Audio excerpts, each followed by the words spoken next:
Diduga lepas kendali saat mengemudi dengan kecepatan tinggi, sebuah minibus di kota Medan tabrak pembatas jalan hingga naik ke atas trotoar. Viral di sebuah video amatir milik warga yang menunjukkan minibus tersebut tersangkut di atas trotoar di tengah pembatas jalan. Tidak hanya menabrak pembatas jalan, pepohonan kota di atas trotoar juga ditabrak hingga roboh. Kejadian ini sempat membuat heboh masyarakat karena saat kejadian adanya teriakan dan suara dentuman yang keras. Dalam kecelakaan ini tidak ada korban jiwa, meski tidak alami luka-luka yang serius, korban dibawa ke rumah sakit.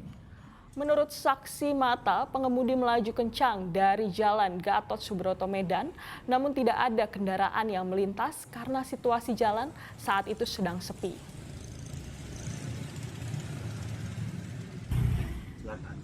Soalnya udah sering di sini belokannya.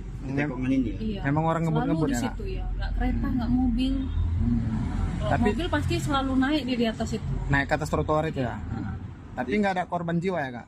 Jelajahi cara baru mendapatkan informasi. Download Metro TV Extend sekarang.